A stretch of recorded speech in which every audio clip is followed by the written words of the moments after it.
تیسرا حصہ اپنے وقت کا درود شریف پڑھنے میں لگا دوں؟ نبی علیہ السلام نے فرمایا تو زیادہ کرے گا تو تجھے زیادہ فائدہ ہوگا۔ اے اللہ کے حبیب صلی اللہ علیہ وسلم میں 2/3 حصہ درود شریف پڑھا کروں؟ نبی علیہ السلام نے فرمایا زیادہ پڑھے گا تو زیادہ نفع ہوگا۔ انہوں نے کہا اے اللہ کے حبیب صلی اللہ علیہ وسلم پھر تو میں پورا وقت ہی آپ پر درود شریف پڑھوں گا۔ قال نبی علیہ السلام نے اس کے جواب میں فرمایا کہ اذن یغفر ذنبک وتکفی ہمک، اگر تو ہر وقت مجھ پر درود شریف پڑھے گا اللہ پھر تیرے سب گناہوں کو معاف کر دیں گے اور تیرے تمام غموں کو اللہ ختم فرما دیں گے۔ عمر بن خطاب اللہ عنہ فرماتے تھے الدعاء والصلاۃ معلق بین السماء والارض، دعا اور نماز آسمان اور زمین کے درمیان معلق رہتی ہیں۔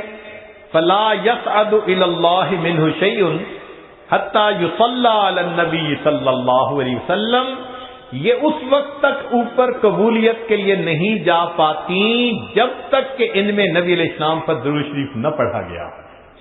اسی لیے ہر دعا سے پہلے بھی درود شریف پڑھنا چاہیے، بعد میں بھی پڑھنا چاہیے۔ نبی علیہ السلام نے ارشاد فرمایا الدعاء بین الصلاتین لا یرد، کہ 2 درود شریف کے درمیان جو دعا مانگی جاتی ہے اس دعا کو رد نہیں کیا جاتا۔ ایک حدیث مبارکہ میں نبی اسلام نے فرمایا من صلی علی فی کتاب لم تزل الملائکۃ تستغفر له ما دام اسمی فی ذلک الکتاب، اگر کوئی بندہ لکھ رہا ہو اور لکھتے ہوئے نبی علیہ الصلوۃ والسلام کا نام نامی اس میں گرامی آ جائے اور وہ نام نامی اس میں گرامی کے ساتھ صلی اللہ علیہ وسلم لکھے تو نبی علیہ السلام نے فرمایا جب تک اس کتاب میں میرے نام کے ساتھ یہ درود شریف لکھا رہے گا اس وقت تک ایک فرشتہ اس کے لیے استغفار کرتا رہے گا۔ اللہ اکبر کبیرہ۔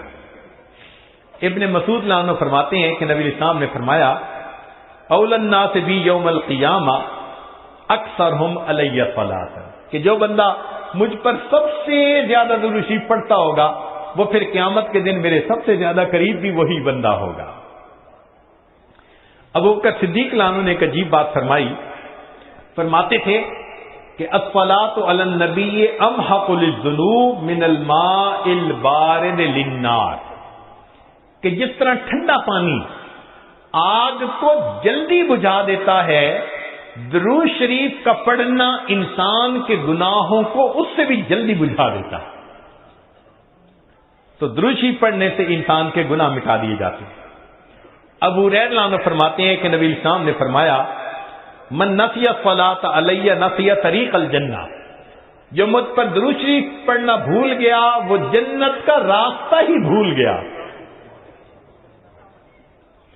علی رضی اللہ عنہ نے ایک خوبصورت بات کہی، فرماتے تھے واللہ، اللہ کی قسم، اب دیکھیے اللہ کی قسم کھا کے بات کر رہے ہیں، واللہ لولا ما ذکر اللہ ورسولہ فی فضل التسبیح والتکبیر والتحلیل والتحمید لجعلت کل انفاسی صلاۃ علی رسول اللہ صلی اللہ علیہ وسلم، اگر اللہ اور اس کے رسول صلی اللہ علیہ وسلم نے تسبیح تحمید تکبیر کے فضائل بیان نہ فرمائے ہوتے تو میں اپنی زندگی کے ہر سانس کو درود شریف پڑھنے میں ہی خرچ کر دیتا۔ ایک اور حدیث مبارکہ سنیے، نبی علیہ الصلوۃ والسلام کے ساتھ صدیق اکبر میں بیٹھے ہوئے ہیں، ایک نوجوان آیا، نبی علیہ السلام نے اسے اپنے اور صدیق اکبر کے درمیان بٹھا دیا، پھر فرمایا کہ ابو بکر میں نے تیرے اور اپنے درمیان اس کو بٹھا دیا، اس بات پہ حیرت تو ہوئی ہوگی، اللہ کے نبی صلی اللہ علیہ وسلم بڑی حیرت ہو رہی ہے۔ فرمایا ان ھذا الفتى یصلی علی صلاۃ ما یصلیھا علی احد من امتی، میرا یہ نوجوان امتی مجھ پر ایسا درود شریف پڑھتا ہے کہ جو درود شریف میری امت میں سے کوئی دوسرا مجھ پر نہیں پڑھتا، اس کی وجہ سے میں نے اس کو اپنے قریب بٹھایا۔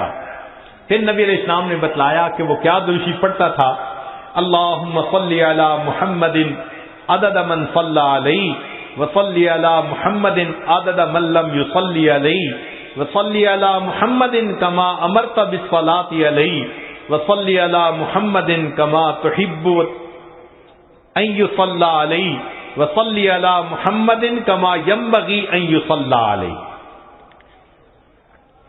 چنانچہ ہمارے اکابر علماء دیوبند نے باقاعدہ تفصیل لکھی ہے کہ کس کس موقع پر درود شریف پڑھنا چاہیے۔ دخول المسجد والخروج منہ، مسجد میں داخل ہوتے ہوئے یا مسجد سے نکلتے ہوئے درود شریف پڑھنا چاہیے۔ والتشہد، التحیات میں بھی درود شریف سب پڑھتے ہیں۔ ورؤیت المساجد، جب مسجد پر نظر پڑے تو اس وقت بھی درود شریف پڑھنا چاہیے۔ دخول الاسواق، بازار میں داخل ہوتے ہوئے درود شریف پڑھے۔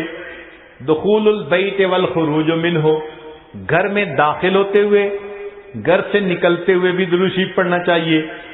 نسیان الحاجہ، اگر بندہ کوئی بات بھول جائے، چیز رکھ کے بھول جائے، بات بھول جائے، اس وقت بھی نبی علیہ السلام پر درود شریف پڑھنا چاہیے۔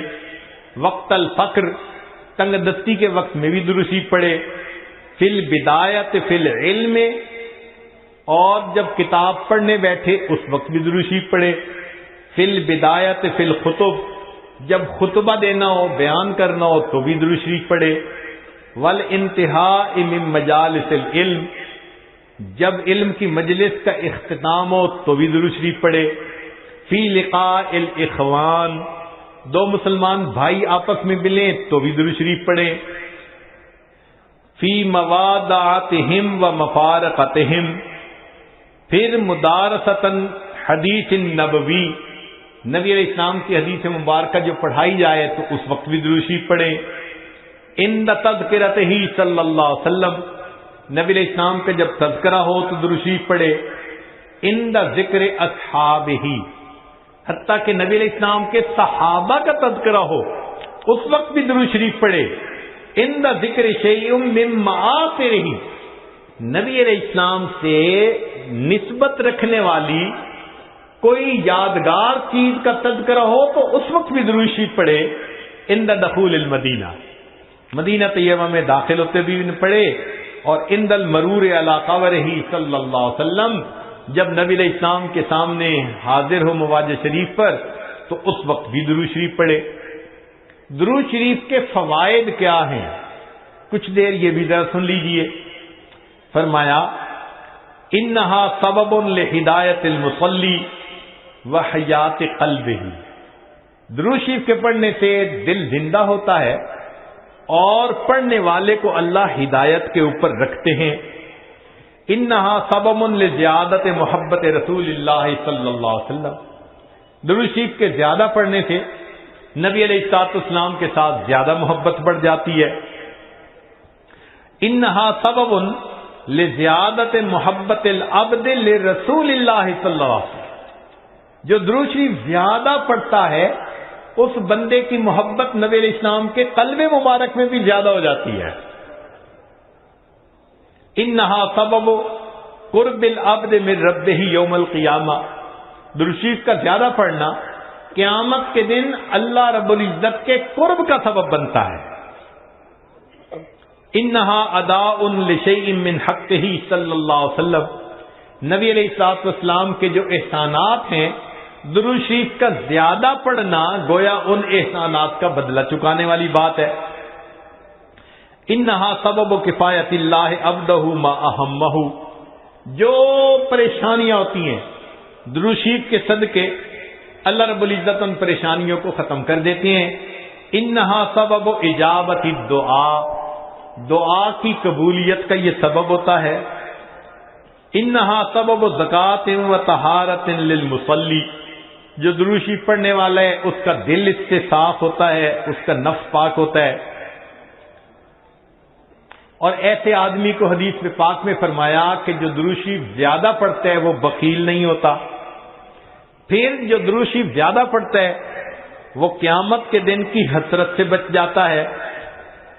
اور جو درود شریف زیادہ پڑھتا ہے ملائے اعلیٰ میں اس بندے کی تعریفیں بہت ہوتی ہیں، اور اس کے عمر میں، اس کے وقت میں اللہ برکتیں عطا فرما دیتے ہیں.